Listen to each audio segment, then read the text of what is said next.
Waalaikumsalam. Selamat siang. Oke, terima kasih hari ini kita mulai materi pembelajaran. Sebelumnya saya ingin bertanya, apa kabar semuanya? Luar biasa, yes, oke. Oke, sebelum kita mulai kegiatan apapun kegiatan itu, saya minta untuk Ibu Selvi untuk di sini mengambil kegiatan itu.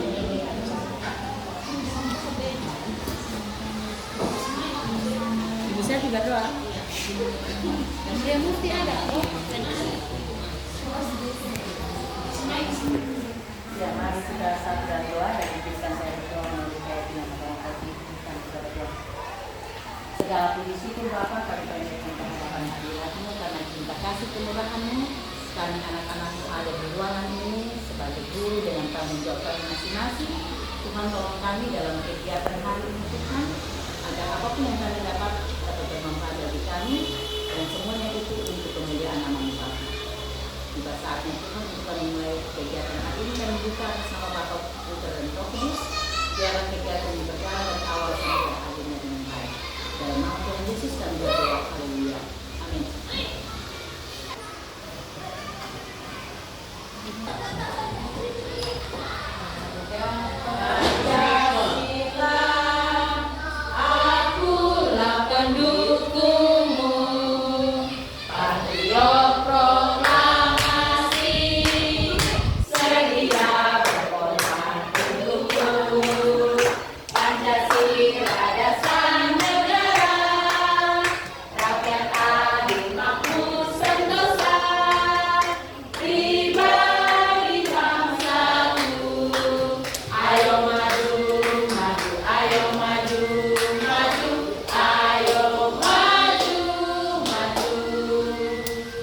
Biasanya mencari rute perjalanan di sekitar lokasi yang kita cari. Jadi pertanyaannya, bagaimana cara Bapak dan Ibu tidak ingin ke suatu tempat namun tidak mengetahui arah dan rute perjalanan? Google Maps. Oke, terima kasih tepuk tangan untuk Ibu Titi. Apakah ada lagi? Bertanya, karena kalau bertanya sesat di jalan. Banyak bertanya kalau maluin. Terima kasih.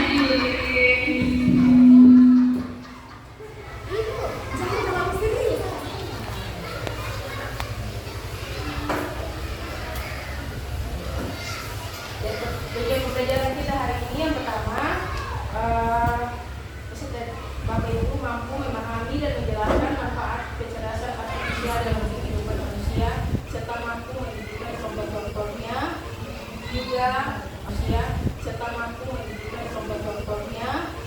juga praktik baik atau kebijakan yang dalam menggunakan kecerdasan artifisial.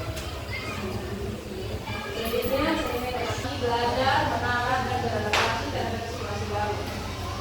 Kemudian kata artifisial berarti buatan manusia. Jadi kecerdasan artifisial bisa dapat kita simpulkan bahwa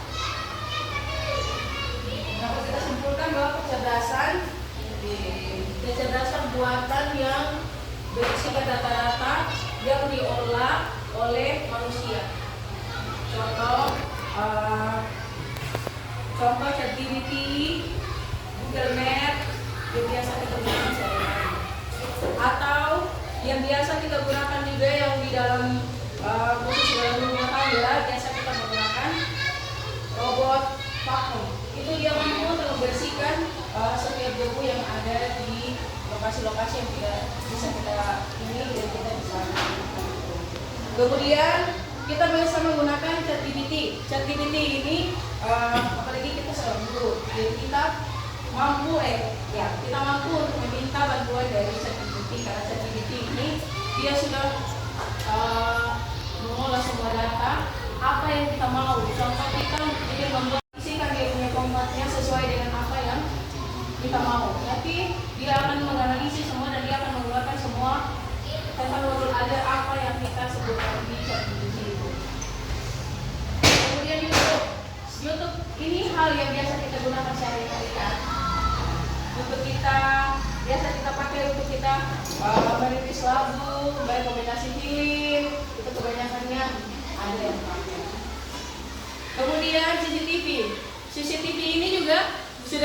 barang yang penting dalam kehidupan kita sehari-hari. CCTV, karena misalnya ada yang ingin mencuri, jadi kan kita kan bisa lihat hari ini siapa yang mencuri. Kita sudah bisa mendeteksi wajah dan kita sudah menganalisis dia punya apa? Dia punya ini orang yang mencuri tadi itu.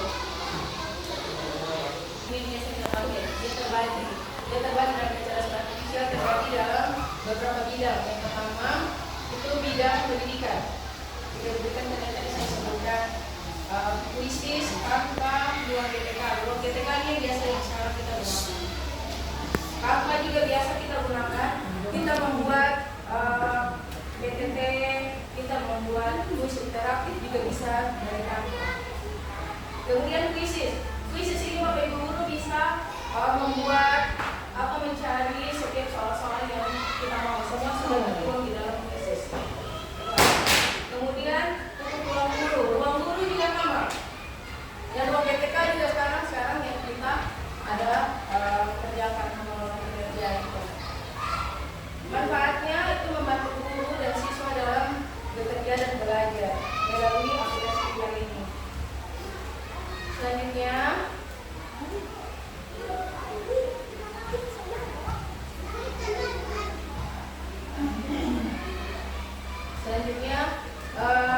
Google Maps ini dia masuk dalam bidang transportasi, kecerdasan dalam bidang transportasi, di mana kita tadi bisa mendeteksi rute yang sebenarnya kita tidak pernah tahu, kita bisa tahu. Misalnya kita mencari rumahnya Pak Kos, kita cari rumahnya Pak Kos sampai di misalnya di Nayoni, tapi dia sampai di bagian pelosok-pelosok. Kita bisa cari rutenya, tinggal kita sebut nama alamat jalan, dia punya nomor jalan, itu pasti sudah terdeteksi. Kemudian dari bidang kesehatan juga, kecerdasan artifisial ini juga bidang kesehatan menggunakannya, yaitu yang biasa digunakan itu X-ray. Oh ya. X-ray. Jadi kalau contoh Ibu Asni lagi pusing kepala atau sakit gigi, bisa langsung konsultasi ke dokter. Kemudian ini dokter langsung bisa X-ray bagian rahangnya. Jadi terlihat gigi mana yang ada sakit, kemudian bisa dicabut atau tidak. Itu deteksi Bu. Kehebatan kecerdasan artifisial dari bidang kesehatan.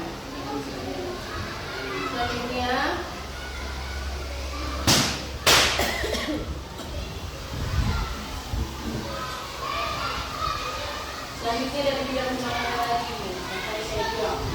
Bahkan sekarang di dunia modern atau di bagian negara modern kayak Eropa, mereka sudah menggunakan kulkas otomatis.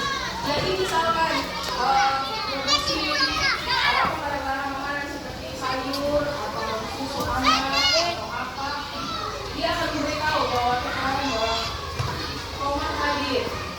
Itu produk kita. Itu biasa digunakan sekarang di negara-negara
sosial dengan cara yang benar dan baik.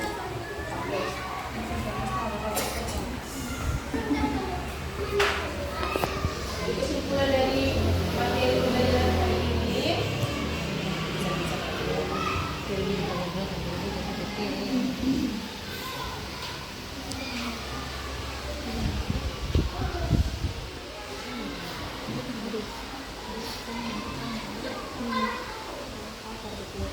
sebelum kita saya membuat kesimpulannya, saya ingin membagi kelompok dulu. Saya bagi menjadi 6 kelompok. Jadi silakan Bapak Ibu dulu hitung dari 1 sampai 6. Yang 1 dengan 1, yang 2 dengan 2, 3 dengan 3, 4 dengan 4, dan bisa Bapak Ibu dulu. Oh ya. Dari ini Ini dia punya cara. Ini dia punya cara.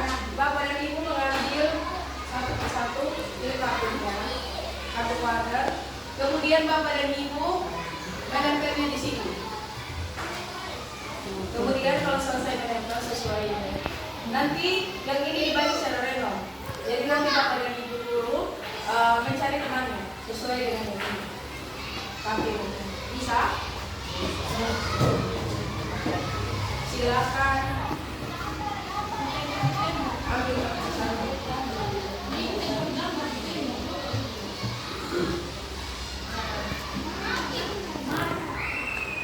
Nanti cari temannya. Kalau memang tidak mau bagi kelompok bisa dapat yang mana nanti bersamaan dengan temannya.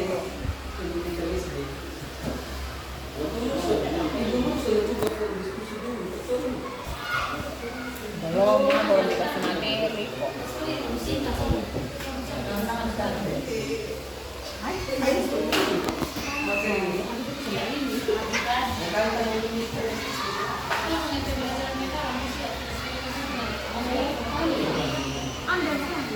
Terserah. Nanti baru cari temannya. Silakan ibu.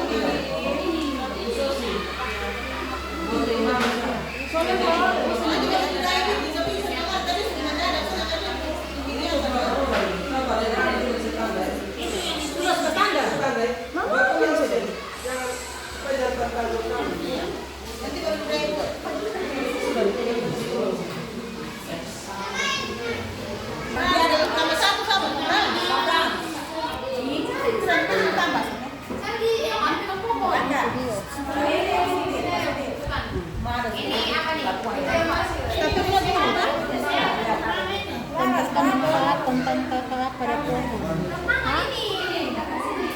Apa? Ini dia harus duluan di atas. Oh, tapi tidak ini harusnya begini. Harusnya budaya, izin koreksi. Harusnya begini, satu negeri ini manfaat semua. Terus yang ini kesehatan semua. Tantangan semua. Lo ini manfaat dan tantangan. Maksudnya ada dia punya yang tidak semacam ini.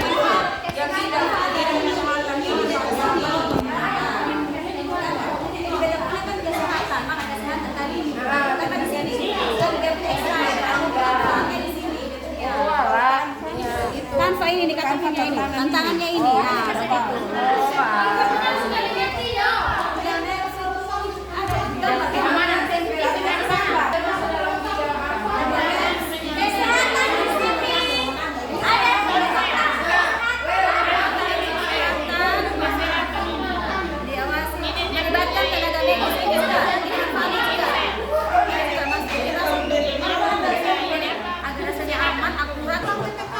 Tanpa di sini, Mas.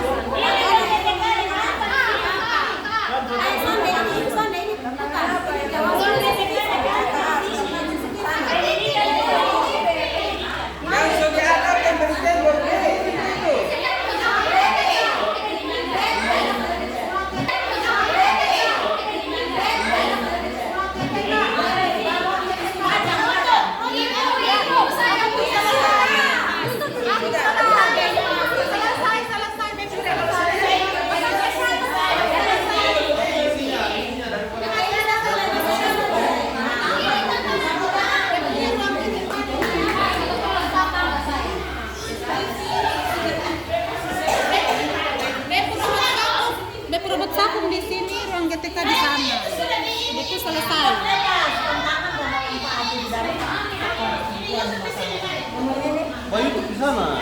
Itu sudah ada. Siapa? Ini. Ini betul. Ini dulu.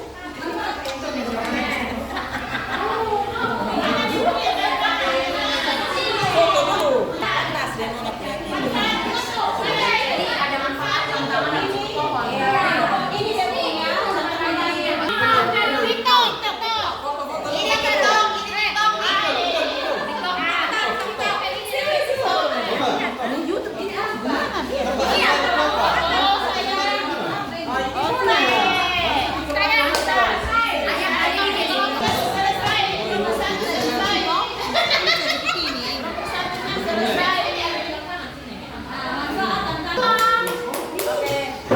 Bagi yang sudah, saya minta untuk Bapak Ibu guru yang sudah siap bisa maju untuk presentasi dan menyampaikan hasil. Oke. Silakan Ibu. Yeay, tepuk tangan dulu. Oke, kami dari kelompok 1 akan mempresentasikan hasil pekerjaan kami. Kami mendapat mendapat bidang IE-nya CCTV dan cyber security. Yang pertama, manfaatnya itu bisa membantu keamanan karena bisa melindungi orang dari kejahatan, melindungi data, menjaga keselamatan manusia dan lain sebagainya. Tentu ada tantangan yaitu resiko kesalahan identifikasi. Misalnya Ibu Mary yang pencuri tapi ada Ibu ini aktif pemuka. Jadi cara mendiagnosa. Iya, sekian dan terima gaji. Oke, selanjutnya. Kami lagi, Bu.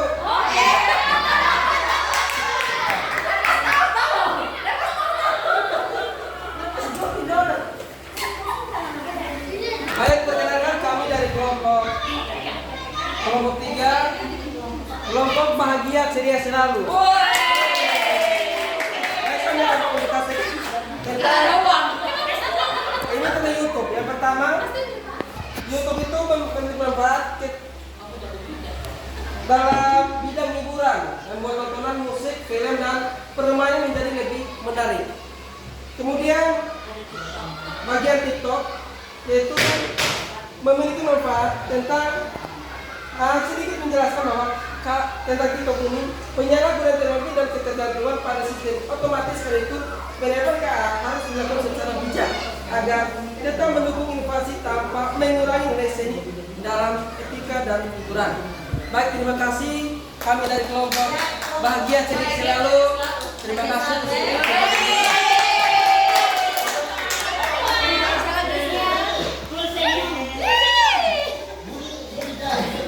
Ini kelompok apa, Bu? Kami dari kelompok full senyum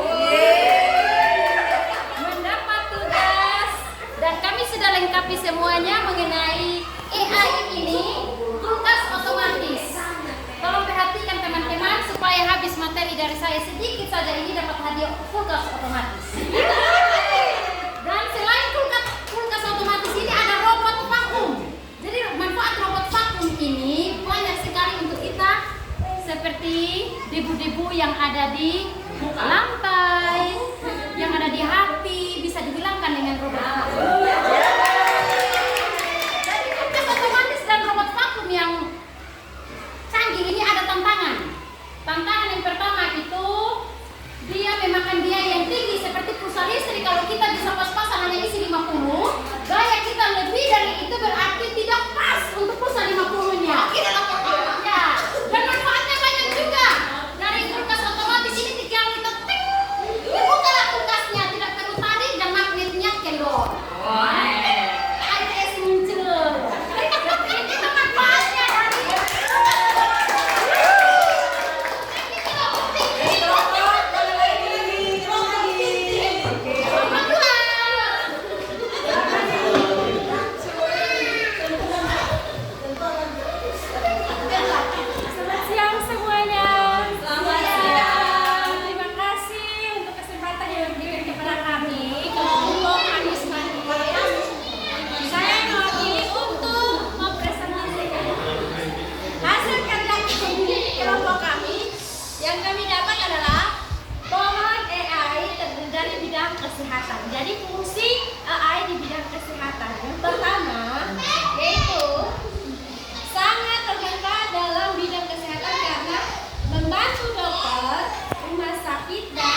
Nah, ada manfaat, tentu ada tantangannya.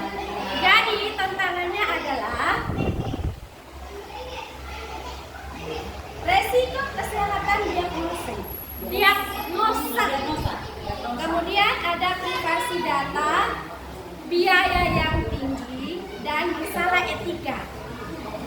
Oleh karena itu, penerapan KA harus diawasi dengan baik dan tetap melibatkan tenaga kesehatan, tenaga medis manusia agar hasilnya aman, akurat, dan bermanfaat bagi pasien.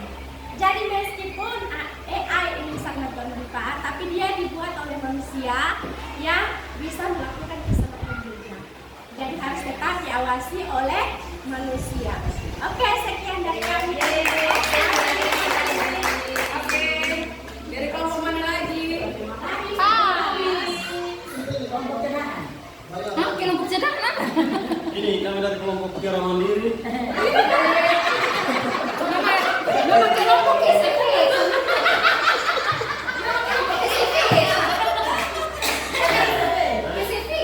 Saya membahasakan manfaat dari Google Maps.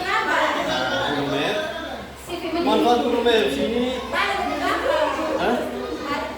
manfaat Google Maps ini untuk membantu kita menemukan lokasi, menghemat waktu, dan membuat perjalanan menjadi lebih mudah dan aman. Kemarin itu saya pergi di Bucemi itu karena tidak tahu alamat. Iya. Kemarin janji pergi ambil mangga toh. Karena tidak tahu alamat, tidak sampai. Tapi saya tidak tahu nih Google Maps ini cara apa? Cara mengakses di Google Maps, alamat lewat Google Maps itu seperti apa, saya tidak tahu. Makanya kemarin itu kan tidak sampai di rumah itu. Nah, hari ini baru tahu bahwa ternyata Google Maps ini sangat membantu kita untuk menemukan lokasi baru. Terus tantangan yang kita dapati ketika menggunakan Google Maps itu adalah mencakup masalah akurasi data, koneksi internet, privasi, dan ketergantungan pengguna. Karena itu pengguna sebaiknya tetap berhati-hati dan tidak sepenuhnya mengandalkan sistem, terutama di daerah yang belum terpetakan dengan baik. Jadi memang betul bahwa Google Maps ini kalau misalnya kita cari alamat itu tidak ada, berarti memang kita harus nyasar. Jadi dia juga membantu kita mempermudah menemukan alamat, tetapi juga seperti itu. Jadi sekian dan terima kasih kami dari kelompok Piara Mandiri.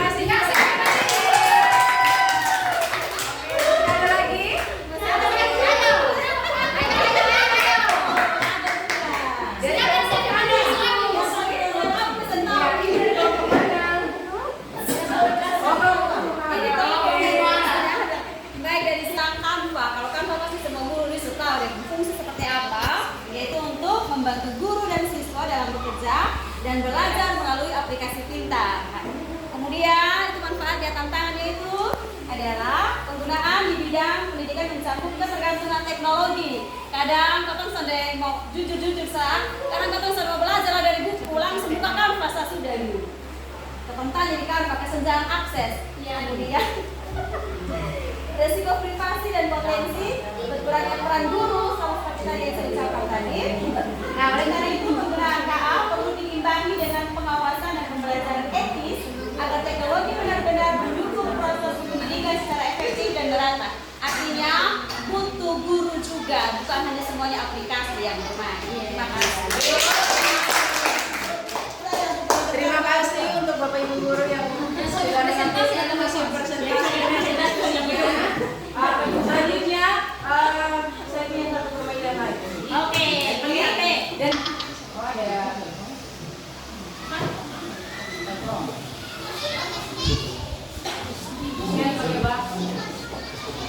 Presentasi dari bawah yang pulang ya.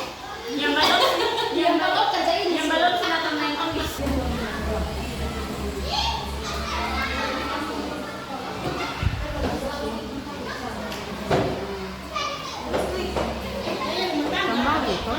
Apa lagi minuman?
manusia, tapi kita juga manusia dalam penggunaan kecerdasan artifisial ini kita harus bijak-bijak dalam menggunakannya. Oke, terima kasih.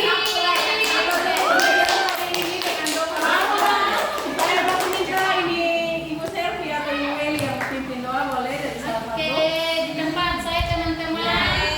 Kita doa singkat sehingga kita tanda tangan lebih cepat. Dan BBG datang kita langsung bagi anak dan kita go to ya. Kita berdoa. Terima kasih Tuhan Yesus yang baik, kami sudah menyelesaikan kegiatan coding kami bersama-sama dengan penuh kasih dan damai sejahtera daripada Allah. Biarlah materi mengenai coding ini kami dapat menyerap dengan baik dan kami dapat imbaskan kepada anak-anak di kelas. Berkati Ibu Daya, tambah-tambahkan hikmat bagi dia sehingga kegiatan berikutnya dia dapat melaksanakan dengan sehat dan baik daripada Tuhan. Ini doa kami Tuhan, kami akan pulang. Pimpin setiap perjalanan kami semua bersama anak-anak SD Impres Samosai dalam selamat tangan Tuhan. Terpuji nama-Mu Bapa. Amin. Yeay.